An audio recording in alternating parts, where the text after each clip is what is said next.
गवाया, माँ को गवाया, बड़ी माँ ने साथ छोड़ा, बहनों ने अलविदा कह दिया। एक एक करके इस परिवार के 8 लोग चंद दिनों में कोरोना के चलते जिंदगी से हमेशा के लिए चले गए। गम का ये पहाड़ टूटा है लखनऊ के पास एक परिवार पर, जिसे मालूम नहीं है कि इस गम को आखिर अब क्या नाम दें।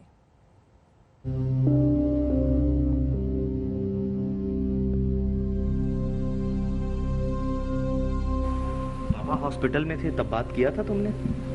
हाँ।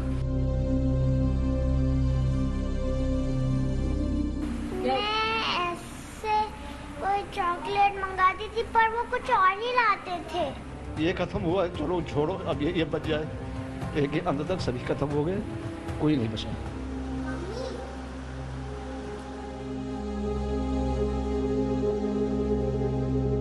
लखनऊ के इमलियापुर गांव में इस परिवार के दुखों को सुनने के लिए काठ का कलेजा चाहिए, पत्थर हो जाना पड़ेगा ये सुनने के लिए कि यहाँ इकट्ठा 8 लोगों की आज 13वीं है।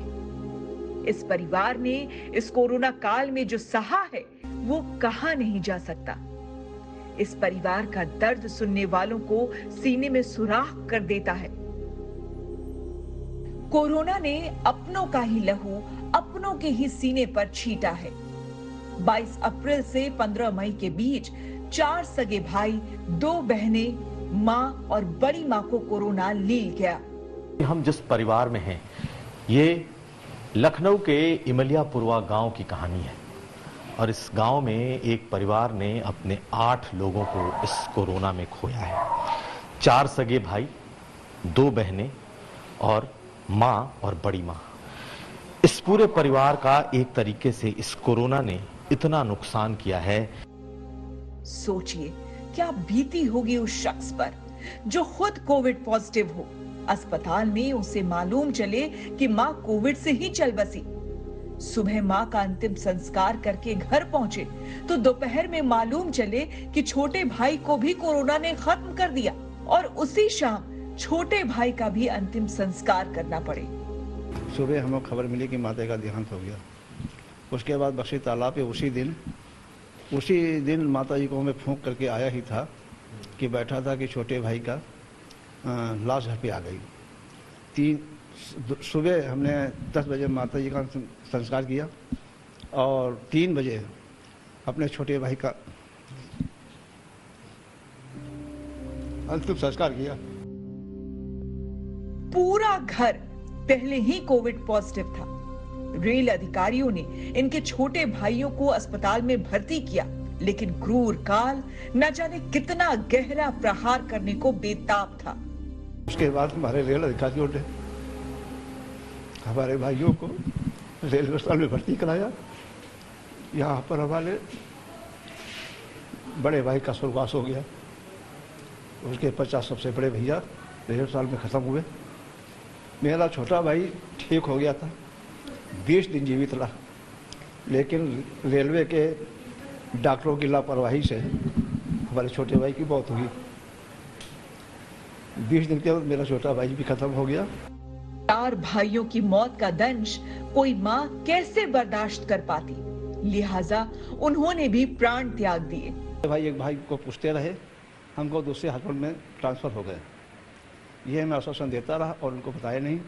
मेरे घर की जो विधवा थी, बेरांगना जैसी लड़ती रही। जैसे ही कोई खत्म होता था वो अपने पति को लेकर बाहर निकल जाती थी। कोई भी किसी से बताया नहीं।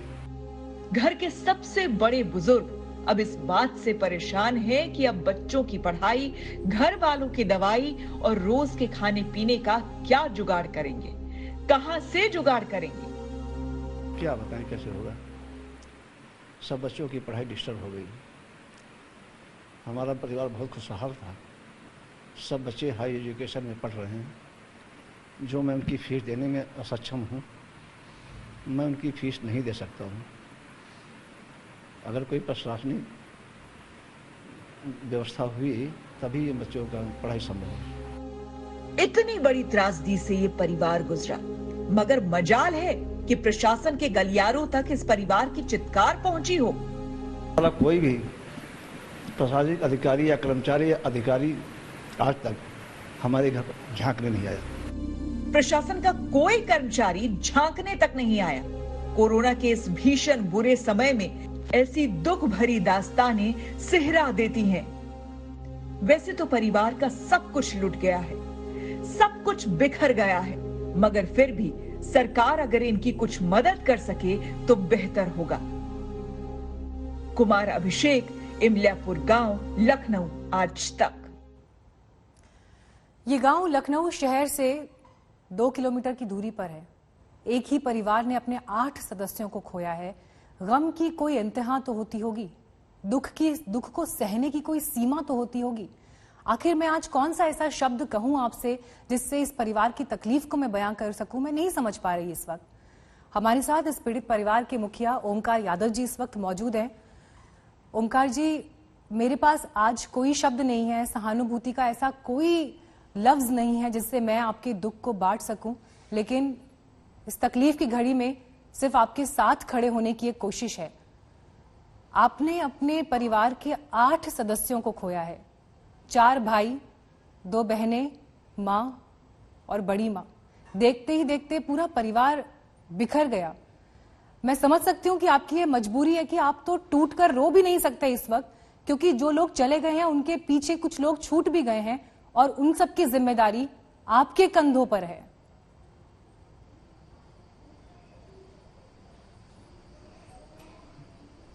जी हाँ, हमारे कंधे पर है।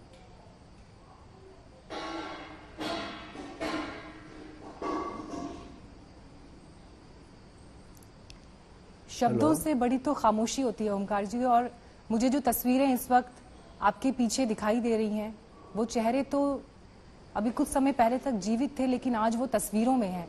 लेकिन उन्हीं परिवार की जो महिलाएं और बच्चे अब उस घर में मौजूद हैं, आप कैसे उन्हें संभाल रहे हैं इस वक्त? कैसे आप उन्हें ताकत दे रहे हैं, कैसे उन्हें साहस दे रहे हैं, संबल दे रहे हैं इस वक्त?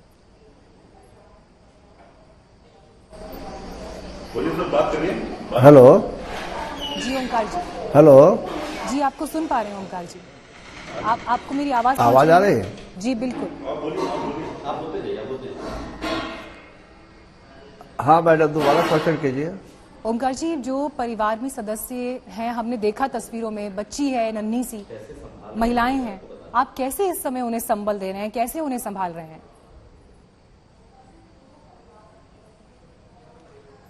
अब संभालने को मैडम कुछ बचा ही नहीं है। हम अपने को ही नहीं संभाल पा रहे हूँ, परिवार क्या संभालेंगे। मैं इस समय बहुत दुखी हूँ। अब कल अभी परिवार का अंतिम संस्कार करने के बाद 13 का प्रोग्राम था। अब प्रोग्राम करने के बाद मैं अकेला बैठा हूँ घर पे। वही सोच रहा हूँ कि किसके साथ क्या किया जाए, कैसे करेंगे, क्या व्यवस्था करेंगे, यही सब समझ नहीं पा रहा हूँ। आपसे इस वक्त बात करने के लिए भी एक ताकत की जरूरत है। मेरे अंदर इतनी हिम्मत नहीं है कि मैं आपसे ऐसा कोई भी सवाल पूछूं जिससे जो दर्द आपने झेला है आप उसको दोबारा जिएं, ऐसी मेरी कोई मंशा नहीं है। लेकिन ओमकार जी, ये इस देश के सामने आना बहुत जरूरी है। जो तकलीफ आपने झेली है बीते 15-20 दिनों में, उन 15-20 दिनों में जो हुआ है, जिन तकलीफों से आप गुजरे हैं, जिन संघर्षों को आपने देखा है, अगर आप कुछ भी उसके बारे में कह सकें, लोगों को बताना चाहें।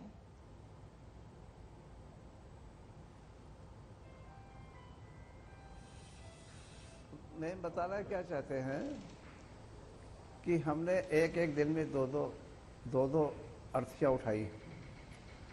हमारी माता जी का स्वर्गवास रात को 2:30 बजे हुआ और 2:30 बजे स्वर्गवास होने के बाद हमें जब चाचा के अजय सिंह द्वारा मैसेज मिला कि आपकी माँ का स्वर्गवास हुआ है, तो मैं सुबह माता जी की अर्थी उठा करके फूंक के आया ही था, घर में बैठा ही था कि हमसे छोटा भाई कि एम्बुलेंस मेरे घर पे पार्थिव शरीर लेके पहुंची। मेरा दिल टूट गया और मैं 3 बजे अपने छोटे भाई को भी अग्नि दे के चला आया। एक दिन में 2 अर्थियाँ उठाई गई और मैं देशवासियों को क्या संदेश, यही संदेश दे सकता हूँ कि अपना इलाज स्वयं करें। कोई हॉस्पिटल में जाता है वो हमको यही नहीं लगता वो बच के आ रहा है। टेस्ट हो पाए थे घर पर? जब जो आपके परिवार के सदस्य जो संक्रमित हुए उनके टेस्ट हो पाए? ओंकार जी, हेलो। जिस समय संक्रमण हुआ परिवार में, एक के बाद दूसरे को, दूसरे के बाद हेलो। तीसरे को, क्या टेस्ट हो पाए थे ओमकार जी? मैम, टेस्ट कराने का टाइम ही नहीं मिला। हमारे 4 भाई RNMS बक्शी के तालाब में जब एडमिट हुए तो पहले वहाँ पे डॉक्टरों ने कहा इनके निमोनिया हो गया है। निमोनिया का इलाज चलने लगा और उसके बाद में जब निरंकार सिंह यादव की मौत हुई तो हमारी बहू सत्यप्रकाश की बीवी ने सबकी प्राइवेट जांच कराया तो जांच में आया सभी कोरोना पॉजिटिव हैं। और जब कोरोना पॉजिटिव निकला तो फिर डॉक्टरों ने कोरोना का इलाज शुरू कर दिया, लेकिन वहाँ पर कोई समुचित इलाज नहीं था, अच्छा हॉस्पिटल नहीं था। हमारे रेल के अधिकारी गणों के उनके अथक प्रयास से हमारे भाइयों का इलाज ये आपके चारबाग में हमारे वहाँ पर है नादर रेलवे का हेड हॉस्पिटल, वहाँ पर सभी भाइयों को एडमिट किया गया। हमारे डिप्टी सीएम आलमबाग महोदय ने मेरी काफ़ी मदद किया, एएमएम महोदय ने काफ़ी मदद किया जो आलमबाग डिपो में है, और हमारे जीएम कृष्ण नई दिल्ली, उन्होंने मेरी बहुत हेल्प करके हमारे भाइयों को रेल में एडमिट कराया। वहाँ पर हमारे 2 नंबर के भाई विनोद कुमार का देहांत हो गया 3 दिन बाद। मेरा और कलेजा फट गया। उसके बाद हमने कहा चलो ये जो मर गए जाने तो अन्य भाइयों को बचाओ, तो मैं उनका इलाज कराता रहा। फिर मेरे बड़े भैया, सबसे बड़े भाई, वो भी स्वर्गवासी हुए। उसके बाद जो हमारा सत्यप्रकाश सबसे छोटा भाई था वो ठीक हुआ।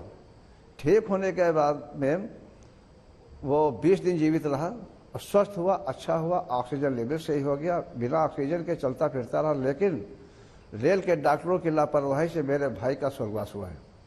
रेल के डॉक्टर पुड़िया में दवा देते थे, वो किस डेट की दवा होती थी, क्या होता था, और सही इलाज न होने के कारण मेरे भाई का फेफड़ा संक्रमित हुआ और उसका सांस नली फट गई।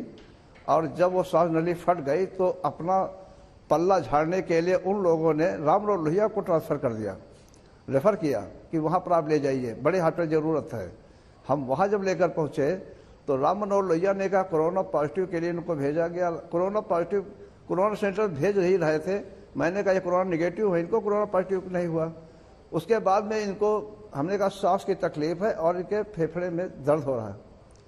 उन्होंने कहा मैं यहाँ कहीं नहीं ले सकता हूँ, आप इनको रेलवे पर वापस ले जाओ। रेलवे ने, डॉक्टरों ने कहा कि हम इनको वापस नहीं ले सकते हैं, आप चाहे जहाँ ले जाओ। फिर हम डायरेक्टर ये जो थे आपके सिविल के डायरेक्टर का नंबर मिल गया, उनसे मैंने अनुरोध किया तो मानवता के आधार पे अपने हॉस्पिटल में एडमिट किया, रात भर ऑक्सीजन दिया। फिर एक प्राइवेट हॉस्पिटल मिला, हायरन हॉस्पिटल दुबग्गा पे, वहाँ जब तक हम ले गए बहुत देर हो चुकी थी और मेरा चौथा भाई भी स्वर्गवासी हो गया। जी मैम। जिस तरह से आप इस पूरे वक्त की तकलीफ को बता रहे हैं, इसके बाद एक व्यक्ति को खोते चले जाना, मैं इस वक्त ये सोच रही हूँ कि जो लोग अभी घर पर हैं, जो परिवार में जो मौजूद हैं इस वक्त, उन पर क्या बीत रही है। एक नन्ही बच्ची को हमने देखा जो हर दर्द से अनजान है, वो आज भी अपनों को तलाश रही है। इस मासूम को सिर्फ इतना पता है कि उसके पापा को चोट लग गई थी। हॉस्पिटल में बात होती थी? ये फोन से बात करती थी रोज 2-4 बार। पापा से बात करती थी? यस। अच्छा, क्या बात करती थी?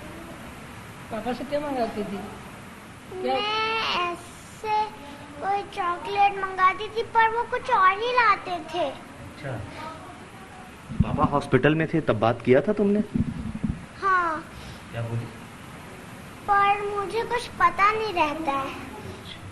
पर उनका यहाँ पर एक बार एक दाना निकला था, चोट लग गई थी। और बेहोश होके गिर भी गए थे तो सर पे चोट लग गई थी हॉस्पिटल में। वही इन नन्हे सवालों के क्या जवाब देंगे, उन्हें क्या एक्सप्लेनेशन दिया जा सकता है, उन्हें क्या समझाया जा सकता है।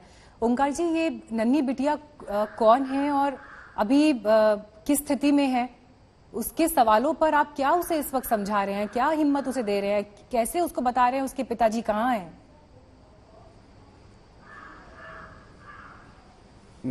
जब मैं अपने भाई की अर्थी उठा रहा था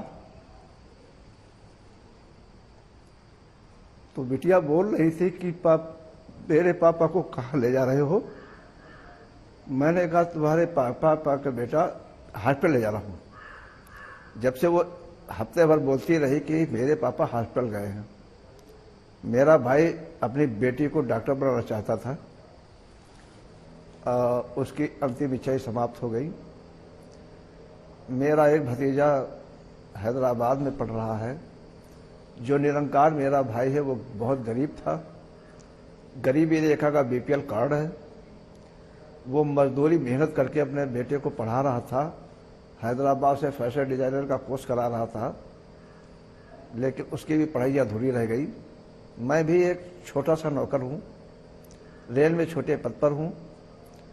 मैं 5 विधवाओं को अकेले उठाना असंभव है।